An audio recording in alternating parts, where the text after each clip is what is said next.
السلام علیکم ورحمۃ اللہ وبرکاتہ۔ إن الحمد لله نحمده ونستعينه ونستغفره ونعوذ بالله من شرور أنفسنا ومن سيئات أعمالنا، من يهده الله فلا مضل له ومن يضلله فلا هادي له، وأشهد أن لا إله إلا الله وحده لا شريك له، وأشهد أن محمدا عبده ورسوله. يا أيها الذين آمنوا اتقوا الله حق تقاته ولا تموتن إلا وأنتم مسلمون. يا أيها الناس اتقوا ربكم الذي خلقكم من نفس واحدة وخلق منها زوجها وبث منهما رجالا كثيرا ونساء، واتقوا الله الذي تساءلون به والأرحام إن الله كان عليكم رقيبا. يا أيها الذين آمنوا اتقوا الله وقولوا قولا سديدا يصلح لكم أعمالكم ويغفر لكم ذنوبكم، ومن يطع الله ورسوله فقد فاز فوزا عظيما. أما بعد، فإن خير الحديث كتاب الله، وخير الهدي هدي محمد صلى الله عليه وسلم، وشر الأمور محدثاتها، وكل محدثة بدعة، وكل بدعة ضلالة، وكل ضلالة في النار. أعوذ بالله من الشيطان الرجيم. بسم الله الرحمن الرحيم.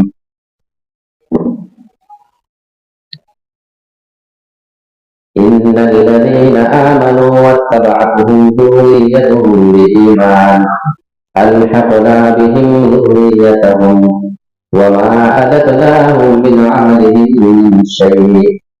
رب اشرح لي صدري ويسر لي أمري واحلل عقدة من لساني يفقهوا قولي. اللهم رب زدني علما. آمين. محترم و مکرم علماء کرام، حاضرین مجلس، بزرگان دین، نوجوان ساتھی، عزیز بچوں، پردہ نشین خواتین اسلام، پیاری ماؤں اور بہنوں، پہلی بار آپ کے گاؤں میں محترم اظہار علی سلفی حفظ اللہ کے واسطے سے آپ کے درمیان شرکت کا موقع ملا ہے۔ میں آپ تمام احباب کا شکر گزار ہوں کہ جنہوں نے اپنے بیچ میں قرآن اور حدیث کی کچھ باتیں رکھنے کا موقع دیا ہے، اور جو موضوع مجھے دیا گیا ہے وہ ہے اصلاح معاشرہ۔ ہم اور آپ اگر اپنے معاشرے کو اٹھا کر کے دیکھیں تو بہت سے ایسے پہلو ہیں جس پہ ہمیں کام کرنے کی ضرورت ہے۔ انسان شروعات کرے، سب سے پہلے اپنے اندر کی چیزوں کو دیکھیں۔ ہماری ایک عادت ہوتی ہے کہ ہم دور والوں کے پیچھے پڑ کے سب سے پہلے اس کے اوپر نکتہ چینی کرنا شروع کر دیں۔ انسان کی ذمہ داری یہ ہے کہ پہلے آپ اپنے آپ کو سدھار لیں، اس کے بعد آپ کی ذمہ داری ہے کہ آپ اپنے گھر والوں کی اصلاح کریں۔ آپ کے بچے، آپ کی بیوی، اور اگر بیوی ہے تو آپ کے شوہر، آپ کے والدین، اور آپ کے جو متعلق لوگ ہیں، جو آپ کے گھر کے لوگ ہیں، آپ ان کی اصلاح کریں۔ اس کے بعد معاملہ جب گھر سے نکلے تو آپ کے پڑوسی، پھر آپ کے دوسرے گھر والے اور گاؤں والے، اور اس کے علاوہ بھی بہت سارے مسلمانوں کی کچھ ذمہ داریاں آپ کے اوپر ہیں۔ پورا معاشرہ مل کر کے جب کام کرے گا تب کسی چیز کی اصلاح ہو سکتی ہے۔ آپ اگر یہ سمجھیں کہ اصلاح کی ذمہ داری صرف علماء کے اوپر ہے تو یہ بالکل غلط ہے۔ اگر علماء کی ذمہ داری ہے تو عوام کی بھی ذمہ داری ہے۔ آپ ایک فیملی میں رہتے ہیں، آپ کی لمبی فیملی ہے، آپ اپنی فیملی میں اسلامی مزاج پیدا کریں۔ آج تو دیکھا جاتا ہے بیچارے نوجوانوں کی شادی ہونے کے بعد ان کے والدین کو بے سہارا ہو جانا پڑتا ہے۔ بڑی امید کے ساتھ آپ کے والدین نے آپ کو پال پوس کر کے بڑا کیا ہے، آپ کو 24 سال 25 سال آپ کے والدین نے پالا پوسا، آپ کو اس لائق بنایا کہ آپ کچھ ہیں، ابھی کچھ بن سکے۔ آپ کی بیوی تو بعد میں آ رہی ہے، وہ تو جب آپ ٹھیک ٹھاک ہو گئے سیٹ ہو گئے اس کے بعد آپ کی بیوی آپ کی زندگی میں آتی ہے، اس سے پہلے 25 سال تک آپ کے والدین میں آتے ہیں، دیکھیے آپ کی ذمہ داری بنتی ہے کہ معاشرے کے اسلام میں اپنے والدین کا خاص خیال رکھیں۔ اور عورتوں سے میں کہنا چاہوں گا، اور وہ لڑکیاں جو نئی نئی شادی کر کے آتی ہیں انہیں میری یہ نصیحت ہے کہ آپ اپنے شوہر کو اس کے والدین سے دور نہ کریں، اس کی خدمت کرنے دیں۔ آئیے قرآن مجید کی ایک آیت اٹھا لیتے ہیں والدین کے سلسلے میں۔ اللہ رب العالمین نے بڑی بہترین بات کی، وَقَضَىٰ رَبُّكَ أَلَّا تَعْبُدُوا إِلَّا إِيَّاهُ، تمہارے رب نے یہ فیصلہ کر دیا ہے کہ تم صرف اسی رب کی عبادت کرو، اس کے علاوہ کسی اور کی عبادت نہ کرو۔ وَبِالْوَالِدَيْنِ إِحْسَانًا، اور اپنے والدین کے ساتھ دوسری سلوک کیا کرو۔ اللہ نے اپنی عبادت کے طور بعد والدین کا ذکر کر دیا۔ اللہ نے اپنی عبادت کے ساتھ والدین کو جوڑا یہاں پہ، اس سے ان کی اہمیت پتہ چلتی ہے، اس سے ان کا مقام اور مرتبہ کتنا اونچا ہے اس ہونا، اور بہت ترتیب کے ساتھ اللہ نے اس کی بات کی۔ آئیے ذرا آیت دیکھتے ہیں اور قرآن مجید کی سیٹنگ دیکھتے ہیں اور قرآن مجید کی معجزے بھلا دیکھتے ہیں۔ إِمَّا يَبْلُغَنَّ عِندَكَ الْكِبَرَ أَحَدُهُمَا أَوْ كِلَاهُمَا فَلَا تَقُل لَّهُمَا أُفٍّ وَلَا تَنْهَرْهُمَا، تم اپنے والدین کے ساتھ اس میں سلوک کرتے رہنا۔ اما یبلغن عندک الکبر احدهما او کلاہما، اے نوجوانوں اگر تمہارے والدین میں سے کسی ایک کا انتقال ہو جائے، صرف ایک ہی تمہارے پاس بڑھاپے کو پہنچے، چاہے باپ کا انتقال ہو جائے اور ماں تمہارے پاس نہیں بچے، یا ماں کا انتقال ہو جائے اور پھر بوڑھا باپ تمہاری زندگی میں بچے، او کلاہما، یا اللہ تعالیٰ دونوں کو سلامت رکھ رہا ہے، دونوں بڑھاپے کی عمر کو پہنچنے کے بعد تمہیں مل جائیں، فلا تقل لهما اف، اے مسلمانوں تمہاری ذمہ داری یہ بنتی ہے تم اپنے والدین کو اپنی زبان سے اف تک نہ کہنا۔ اف کہنے کی اجازت نہیں، جیسے اف کیا ہوتا ہے، جیسے بچہ گھر سے نکلا بائک لے کے اور اسپیڈ چلاتا ہے گاڑی اور ماں پریشان ہے، دل آرام سے چلانا، اف کیا ماں وہی بات ہے۔ یہ وہ الفاظ جو آپ ناگواری میں بول دیتے ہیں اپنی زبان سے، اف جو لفظ ہوتا ہے، ہر ایک کے یہاں الگ الگ انداز میں وہ چیز بولی جاتی ہے۔ اللہ فرماتا ہے تم اپنے والدین کے لیے جملہ بھی استعمال نہیں کر سکتے۔ آئیے قرآن مجید کی سیٹنگ آپ کو بتاتا ہوں۔ اللہ نے پہلے یہ نہیں کہا ہے کہ ماں باپ دونوں بڑھاپے کی عمر پہ تمہارے پاس آ جائیں، بلکہ فرمایا احدہما، اگر ایک کا انتقال ہو جائے اور دوسرا تمہارے پاس بڑھاپے کی عمر کو پہنچے، پہلے اس کا ذکر کیا ہے، بعد میں فرمایا او کلاہما، اگر دونوں تمہارے پاس بڑھاپے کی عمر کو پہنچے تب بھی ان کا دیکھ ریکھ کرنا، تب بھی تم ان کے ساتھ بدتمیزی مت کرنا۔ سوال یہ پیدا ہوتا ہے کہ اللہ نے پہلے ایک ہی کا تذکرہ کیوں کیا، ایک انتقال ہو جائے اور ایک ہی بچے؟ وہ اس لیے کہ اگر دونوں بڑھاپے کی عمر کو رہیں گے نا، بوڑھے اور بوڑھی بیچارے، تو آپ تھوڑا سا اگر نظر انداز بھی کر دیے، آپ کی طرف سے تھوڑی بہت اگر نظر انداز کر دیے جائیں گے تو آپس میں بیٹھ کر کے اپنے درد کو ہلکا کر لیا جائے۔ آپ دیکھیں کبھی 70 سال کی عمر ہے بیچارے دونوں جوڑے، اللہ نے صحیح سلامت رکھا ہے، اور اللہ ہم سے دعا کرتے ہیں کہ اللہ تمام لوگوں کے والدین کی عمر دراز کرے، آمین۔ واپس میں نہ جانے کیا بیٹھے بڑی دیر سے بات ہو، آپ بھی تعجب کرتے ہیں کہ کیا ہے بیٹھ کے بات کر رہے ہیں۔ وہ آپس میں جو ان کی زندگی کا سہارا تھا، جو ان کا لائف پارٹنر ہوا کرتا تھا، اپنے درد کو اپنے دکھ کو ایک دوسرے سے شیئر کر لیا کرتے ہیں، کوئی اطمینان نہیں ہے۔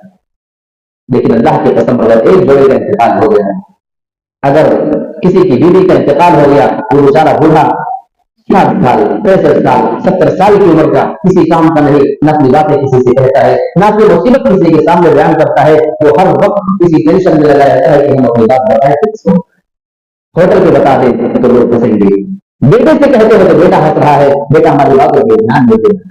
اگر شوہر کا انتقال ہو گیا، صرف بوڑھی ماں بچی ہے، اب اس کی تکلیف اور پریشانی کو سننے والا اس کا لائف پارٹنر اب انتقال کر چکا ہے۔ اللہ فرماتا ہے احدہما، اے مسلمانوں اگر کسی ایک کا تمہارے ماں باپ میں سے انتقال ہو جائے اور ایک بچے پر زیادہ خیال کرنا، اللہ نے اسی لیے پہلا اس کا ذکر کیا کہ ایک بچے پر زیادہ خیال کرنا۔ یہ ترتیب قرآن مجید کی اپنے آپ میں معجزہ ہے۔ وَقُلْ لَهُمَا قَوْلًا كَرِيمًا، اور یہاں اس آیت کے آنے سے پہلے کچھ اور الفاظ کی میں وضاحت آپ کے سامنے کرنا چاہتا ہوں. اللہ فرماتا ہے عندکل کبر، اے انسان اگر تیرے پاس تیرے والدین میں سے کوئی ایک یا دونوں بڑھاپے کی عمر کو پہنچ جائیں، یہاں اللہ نے لفظ عندہ کا ذکر کیا تمہارے پاس پہنچ جائیں. اب اس کے بارے میں علماء کرام نے یہ بیان دیا ہے اگر آپ کے والدین آپ کے ساتھ آپ کے گھر میں رہتے ہو تب بھی وہ آپ کے پاس مانے جائیں گے. اگر وہ تمہارے گاؤں میں رہ رہے ہیں اور تم کسی شہر میں رہتے ہو، ممبئی رہتے ہو، دلی رہتے ہو، سعودی عرب میں رہتے ہو، دنیا کے کسی بھی کونے میں رہو گے، جب تک تمہارے والدین زندہ ہیں وہ تمہارے پاس سے سب جائیں گے. تمہیں وہی سے ان کا خیال کرنا ہے. یہ نہ سمجھے کہ ہمارے پاس ہے تو ہم تو ٹھیک ہے، ورنہ ہم تو ممبئی رہتے ہیں تو گھر پہ ہے تو اپنا جانے اس کے پاس ہے. یہ غلط بات ہے. عمدہ کا مطلب وہ کہیں بھی اگر تم زندہ ہو اور وہ زندہ ہے وہیں سے ان کا خیال کرتے رہنا اور ان کے بارے میں دیکھ ریکھ کرتے رہنا. تو اس معاملے میں ہمیں اللہ رب العالمین نے جو ہدایت دی اس کے اور خاص طور سے اصلاح معاشرہ میں اپنی اولاد کو ہمیں کام کرنے کی ضرورت ہے. اولاد کے بارے میں ماؤں کو زیادہ فکر ہونی چاہیے کیونکہ وہی اس بچے کا پہلا مکتب اور پہلا مدرسہ ہوتا ہے. آپ جو چیز بولتی ہے بچہ وہی بولتا ہے، آپ جو اس کو تعلیم دیتی ہے بچے کے ذہن میں وہی باتیں بچپن سے بیٹھ جاتی ہیں. اللہ رب العالمین قرآن مجید کے اندر بیان فرماتا ہے ان الذين آمنوا واتبعتهم ذريتهم بإيمان، بے شک جو لوگ ایمان لے کر آئے اور ایمان میں ان کی ضرورت اور ان کی اولادوں کے پیچھے پیچھے چلے جانے وہ بھی ایمان لے آئے. اللہ فرما رہا ہے ان الذين آمنوا واتبعتهم ذريتهم الحقنا بهم ذريتهم، ہم ان کے ساتھ ان کی ذریت کو ان کی اولاد کو بھی ملا دیں گے. یعنی جب یہ جنت میں چلے جائیں گے تو ان کی اولاد اگر ایمان لانے والی ہے تو ان کو بھی ان کے ساتھ جنت میں داخل کر دیں گے. اولاد کی اچھی تربیت کا اہم فائدہ جو ہے کہ آپ کی اولاد آپ کے ساتھ جنت میں رہے گی. کون نہیں چاہتا ہے آپ کو 10 کروڑ کا بنگلہ بنا کر دے دیا جائے صرف تم رہو گے تمہارے بچے چھپر میں رہیں گے، آپ پسند کرو گھر کی زندگی کا ہے. آپ تو کماتے اس لیے ہو، آپ تو ساری زندگی کا جھمیلا صرف بچوں ہی کے لیے تو کر رہے ہیں، ورنہ آپ کی عمر تو 60 سال کی ہو چکے ہیں، آپ کی زندگی کے ختم ہونے کو ہے. آپ کیوں اتنا سارا جتن کر رہے ہیں اپنی اولاد کی؟ کون ایسا بد نصیب ہے جو یہ چاہے کہ مجھے تو جنت مل جائے لیکن میرے بچے اس سے دور ہو جائیں؟ کوئی بھی بندہ ایسا نہیں رہے گا. یہ چیز ہو نہیں رہا ہے. ہم اپنے بچے کو نہ کوئی ایسی تعلیم دیتے ہیں جس سے چل کر کے وہ جنتی بن جائے، ہم نہ اسے کوئی ایسی تعلیم دیتے ہیں جس سے بچ کر کے اور پرہیز کر کے وہ اپنے آپ کو دھیان میں سمجھائے. میرے پیارے ساتھی اس معاملے میں ہمیں کام کر دیں. میں اپنی ماں اور بہنوں کو بھی مخاطب کرنا چاہوں گا اصلاح معاشرہ کے موضوع پہ آپ اپنے پڑوسیوں کا بھی خیال رکھیں، ورنہ کہیں ایسا نہ ہو کہ آپ کی نماز، آپ کا روزہ، آپ کا حج، آپ کا عمرہ، آپ کی تہجد کی نمازیں کہیں اللہ رب العالمین ضائع اور برباد نہ کر دے. اور یہ بات میں اپنی جانب سے نہیں بول رہا ہوں. آئیے ایک حدیث پیش کر رہا ہوں. ایک صحابی رسول اللہ کے نبی کے پاس آئے، دو عورتوں کا تذکرہ کرتے ہیں. اللہ کے نبی کے پاس، اللہ کے نبی 2 عورتیں ہیں اور ان میں سے ایک زیادہ نیک ہے اور ایک دوسری عورت تھوڑا کم نیک.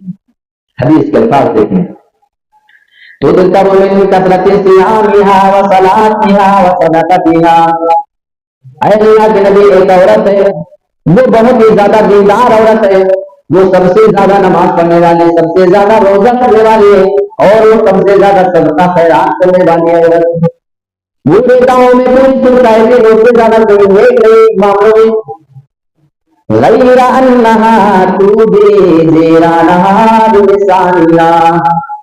اے اللہ کے نبی اتنا کام کرتی ہے لیکن اس عورت کے اندر چھوٹی سی پرابلم پائی جاتی ہے. وہ عورت اپنے زبان سے اپنے پڑوسیوں کو تکلیف پہنچایا جاتی ہے. وہ عورت زبان کی تھوڑا سا سخت ہے، سخت مزاج اپنے پڑوسیوں کو تکلیف پہنچایا کرتی ہے. اللہ کے نبی اس عورت کے بارے میں سن چکے سب سے زیادہ وہ نماز پڑھنے والی ہے، روزہ رکھنے والی ہے، زکات دینے والی ہے، صدقہ خیرات کرنے والی ہے، لیکن جب وہ اپنی زبان سے پڑوسیوں کو تکلیف پہنچایا کرتی ہے اللہ کے نبی ارشاد فرماتے ہیں قال ہی فی النار. اے میرے ساتھی اگر اس عورت کی زبان سے اس کے پڑوسی محفوظ نہیں ہے تو ایسی عورت نماز، روزہ، زکات اور یہ تمام نیکیاں کرنے کے باوجود جہنم کے اندر جانے والی عورت ہے. اب آپ اپنے گھروں کے لوگوں کا حال دیکھیں، نماز ان کی نہیں چھوٹتی ہے، روزے نہیں چھوٹ رہے، قرآن کی تلاوت روزانہ کرتی ہے، لیکن افسوس یہ ہے کہ ان کی زبان سے ان کی پڑوسی محفوظ نہیں ہے۔ یہ گھر کے گارجین ہونے کی وجہ سے آپ کی ذمہ داری ہے۔ آپ کبھی اپنے پڑوس میں گئے ہیں کیا پوری زندگی کہ میرے پیارے پڑوسی اتنے سال سے تو ہمارے درمیان رہتا ہے، کبھی ہماری بیوی سے، کبھی ہماری ماں سے، کبھی ہماری کسی بچی سے، گھر کے کسی بھی فرد سے کیا کبھی تجھے تکلیف تو نہیں پہنچی ہے؟ اگر یہ بتائے کہ ہاں پہنچی ہے تو آپ آ کے اپنے گھروں کی اصلاح کریں اور گھر والوں کو آپ بتائیں کہ اللہ کے نبی کی حدیث ہے کہ تمہاری نماز زکات ہے، تمہارے روزے تمہارے سب کا خیرات سے ضائع ہو جائیں گے اور اللہ مجھے جہنم میں اس عمل کی وجہ سے جا سکتا ہے۔ ہم نے کبھی یہ فرض ادا کیا؟ جواب ہوگا نہیں ہے جی، لیکن ہم اپنے گھر کے بارے میں کتنا فکر مند ہے بس اسی سے پتا چلتا ہے۔ آگے اس آدمی نے ایک اور عورت کا ذکر کیا، اگر ہماری مائیں اور بہنیں میری بات سن رہی ہے تو ذرا اس حدیث کے الفاظ کو غور سے سنیں۔ وہ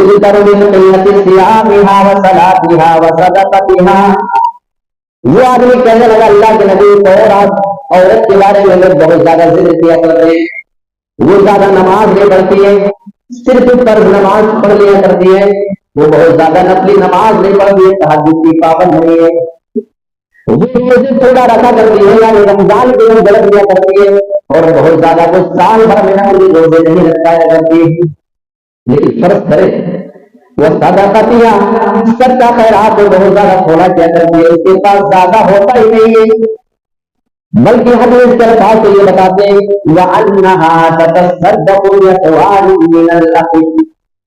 اے اللہ کے نبی، کبھی کبھی اس کے پاس معمولی سے زمین کے ٹکڑے آ جاتے ہیں، اسی کو صدقہ کر دیا کرتی ہے، اس کی زیادہ اس کے پاس نہیں ہے کوئی چیز، پنیر کا ٹکڑا دودھ کا بنتا ہے، مٹھائی کی دکانوں میں ملتا ہے اور اس کی سبزی وغیرہ بھی بنتی ہے، اللہ کے نبی اس نہیں دیتی ہے، اس کے علاوہ اس کے پاس ہے ہی نہیں، وہ غریب عورت ہے، یہی سب کا خیرات کر دیا کرتی ہے۔ اللہ کے نبی نے اتنا سنا، اس آدمی نے آگے بیان فرمایا وَلَا تُؤْذِي جِيرَانَهَا بِلِسَانِهَا، اے اللہ کے نبی یہ عورت بہت زیادہ اس معاملوں میں نیکیاں نہیں کر پاتی ہے، لیکن اس کی ایک بہت بڑی خوبی ہے کہ وہ اپنی زبان سے کسی بھی پڑوسی کو تکلیف نہیں پہنچایا کرتی ہے، سارے کے سارے پڑوسی اس سے مطمئن ہے، خوش ہے، اس کی زبان کے نقصان سے کبھی بچا کرتے ہیں۔ قال هي في الجنة، اللہ کے نبی ارشاد فرماتے ہیں اگر بات ایسی ہے اس کی زبان سے اس کے پڑوسی محسوس نہ کرتے ہیں تو یہ عورت میری جنت کے اندر جانے والی ہے۔ ہماری ماں اور بہنیں چاہتی ہیں نا کہ جنت ملے، آؤ بڑی بہترین بات بتا رہا ہوں آپ کو، پڑوسیوں کو اپنی زبان سے محسوس کر دو اور نیکیاں کرتے رہو، اللہ رب العالمین آپ کو جنت دے گا۔ اچھا، پڑوسی کے بارے میں اللہ کے نبی صلی اللہ علیہ وسلم کی حدیث مجھے یاد آتی ہے، حضرت جبرائیل اللہ کے نبی کے پاس بار بار آتے اور پڑوسی کی تاکید کرتے جاتے، بلکہ حدیث کے الفاظ ما زال جبرائیل ذو سین الرجال، اللہ کے نبی بار بار آتے اور مجھے پڑوسی کے بارے میں بتاتے رہتے، پڑوسی کا یہ حق ہے، پڑوسی کا یہ حق ہے، پڑوسی کے بارے میں تمہاری یہ ذمہ داری ہے، بار بار یہ بتاتے رہتے تھے حتی ظننت انہ سیورثہ، اللہ کے نبی فرماتے ہیں اتنا زیادہ مجھے آگے پڑوسی کے حقوق بتایا کرتے تھے، مجھے گمان ہو گیا کہ بھائی ایسا نہ ہو کہ حضرت جبرائیل کہیں اللہ کی طرف سے یہ پیغام لے کر آ جائیں کہ تم آج کے بعد سے اپنے پڑوسی کو میراث میں حصہ دے دیا تو زمین اور جائیداد میں حصہ دے دیا، بات سمجھ آ رہی؟ یہ پڑوسی کا ہے۔ لیکن اگر پورے گاؤں میں ہم سے اور آپ سے کسی کو سب سے زیادہ تکلیف ہے وہ کون ہے؟ آپ کے گھر والے چھوڑ دیں، کس کو ہے؟ آپ کے پڑوسی کو، جس کا سب سے زیادہ حق ہے اسی پڑوسی کو ہم اپنی زبان سے محفوظ نہیں رکھنا، ہمارے نماز، ہمارے روزے، ہمارے سب کا خیرات سب کہیں پڑے کے پڑے نہ رہ جائیں اور پڑوسی کے ساتھ بدسلوکی کی وجہ سے اللہ اصلاح معاشرہ کے اوپر آئیے سے مسلم کے کرے ساتھ ہم مسلمانوں کے بگاڑ کس طریقے سے کہاں کہاں بات کی ہے۔ ابھی ہمارے گاؤں میں ایک شادی تھی تو اس شادی میں دو پارٹی کے لوگ تھے، تو شادی والوں نے کچھ لوگوں کو بھی انوائٹ کر لیا ان کو اپنے یہاں بنانے کی دعوت پہ، تو جو دوسرے لوگ تھے یہ ناراض ہو گئے، یہ ناراض اس لیے ہو گئے کہ ہم تمہارے یہاں نہیں آئیں گے کیونکہ تم نے ہمارے دشمن کو بھی انوائٹ کیا ہے نا، ایسے بہت ہی مسئلہ ہے،